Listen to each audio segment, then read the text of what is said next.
On, people, welcome to the LV Live rant. My name is LV Live. Thank you for coming by and checking it out. Please, if you can hit that like, share, subscribe button. I would truly appreciate it. Let's get straight into it. 30 to 29. 30 to 29. Where do I begin? Where do I begin? First off, let me say this. Daniel Jones stepped it up tonight. He played well. He made up for last game. He definitely did exactly what I said from last rant, right? When you pretty much get the ball, you pretty much run with it, you get out the pocket, it forces the defense to come up, and that's what left him open.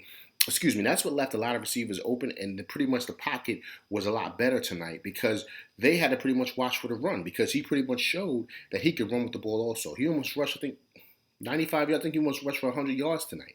So he played exceptional tonight. And then the receivers did what the receivers do, and that's pretty much what the Giants' offense could look like this year if he sticks to what we know he can do, what his potential is. I said that in the last rant. He's got the skill set. He's just got to show it. If he kind of uses, if I was him, I would kind of study certain players like Russell Wilson. You know what I mean? Patrick Mahomes. I would study those guys and see what they do to pretty much add some of those things into my game plan to pretty much make me a better quarterback. But he definitely stepped it up tonight.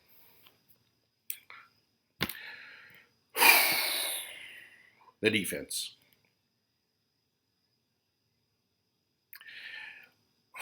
Where do I begin? Like, where do I start? Should I start with Bradbury? Should I start with him? Should I start with no pass rush at all for Mr. Heineken? That's what I'm going to call him, Heineken bottle. Okay. Let me not be rude. Heineke or whatever his name is. Listen, I don't care. Listen, he could be the backup quarterback. He could be anybody. I don't care. It doesn't matter. He's an NFL quarterback. You cannot give him that much time with no pass rush. He's going to pick you apart, just like Teddy Bridgewater did last week. When are these guys going to realize? They need a pass rush. They have no time. Listen, I don't know who's working in the GM office. Get them in, right? But we need edge rushers. When the Giants were great, and this is with any great football team, okay? You got to build your team from inside out, not outside in, okay? Meaning that you got to go linebackers, D-backs, defensive backs and safeties. That's how you build. That's why, believe it or not, the Redskins are pretty good, or you see a lot of other great defensive lines, like the Rams. You draft D-line and offensive linemen. That's how the game goes. When the Giants were great and they were winning, their D-line was dominant. They was the best in the league. Strahan, OC, Tuck, you name them. Chris Canty, you name them. That's who was up in there, getting busy, wrecking shop, 3-4 sacks a games, 10, 12 quarterback pressures throughout the game. That's exactly pretty much what made them who they were, the Big Blue Wrecking Crew, as you all know it. But that's not what it is now. They're not getting no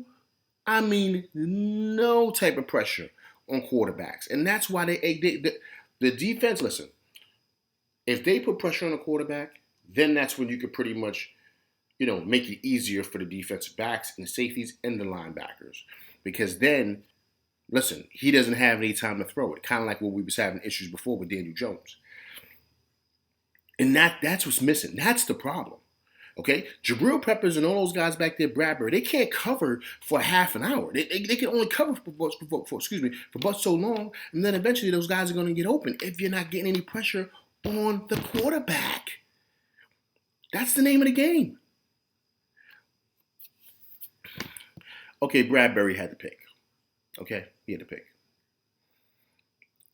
He struggled tonight. He struggled. He struggled big time.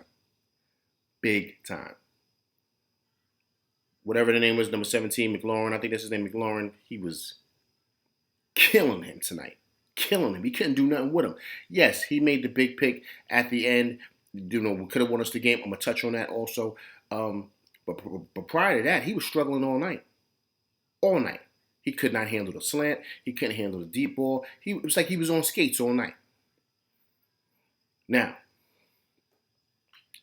the other issue, what I think is the main one, okay?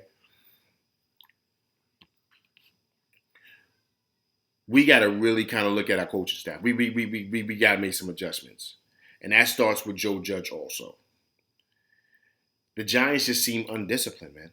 Undisciplined across the board. I mean, key penalties. First, Lorenzo Carter, he's offsides. He's jumping. Then the wide receiver Board, I think that's his name, number 18. He's holding. You don't need to hold on that. Just push him. Just jam him. Get in front of him. You don't need to hold on that. That's that. And then Dexter Lawrence jumping off sides on a field goal. Dude, you're not gonna block it. What are you doing? What are you doing? What are you doing? Just stay there and jam up, and then the guys behind you can jump up and maybe try to tip it. But what are you doing?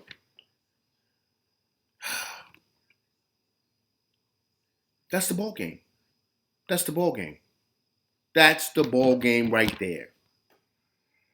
Because the offense played great. They played exceptional. Penalties, bad coaching, obviously, because the Giants seem undisciplined. And the defense is atrocious. You can't, listen, this is the NFL. You cannot give up 30 points a game. You're going to lose. You can't do that. So now they have to pretty much go back, and they have to go back to the drawing board. Now we got to start looking at some things, what Pat Graham is doing with that defense. Now you got to start putting in some blitz schemes or something like that to put pressure on the quarterback, because I don't give it. I almost let one off. I don't care who you play. Who you play. This is the backup quarterback that scorched the Giants for almost 300 yards passing. I don't even think he got his jersey dirty, man. Did they even have a sack tonight? So imagine when they play Dak. Oh, and they see Brady this year. Imagine. They're going to get sliced to pieces, man, that defense. Something's got to be done. I guarantee you right now in that locker room there's a lot of screaming, cursing. It might even be a couple of fights, people pushing each other, whatever's going on. You see Galladay, he got upset on the sideline, screaming at somebody. I don't know what was going on. But guys are realizing that they're too good of a team. They have too many good pieces for them to be losing the games the way that they are. And they would have won tonight. They would have won. They left points on the table. Slayton dropped that pass. Listen, look, it happens. He made a beautiful catch earlier in the game. You know what I mean? They pretty much put us up. And then, of course, the run that Daniel Jones had where I touched on the holding penalty. You know what I mean? With the wide receiver Board, number 18. So it's there. It's there. But they got to tighten it up. Tonight, to me, it's on the defense. And it's on the coaches for the lack of discipline. Guys jumping off sides, 5-yard penalties here. I mean, just Dexter Lawrence, man, backbreaking. That because we won the game. He missed the kick, but you jumping off sides like you're gonna go and block a kick when all you doing is just jamming up everything. All you got to do, you're right in front of the ball. There's no reason for you to jump off sides. Look, that's my rant for tonight, man, because I'm close. I'm this close to letting one off. I'm trying to keep this G rated. All right? But listen, please, guys, look. Thank you for coming by, checking me out. Please hit the like, share, subscribe button. I'll be back later on to pretty much discuss more going on with the Giants. But please, continue to come by, check out, and support. Once again, hit that like, share, subscribe button. All right? I appreciate you people coming out. All right? Peace.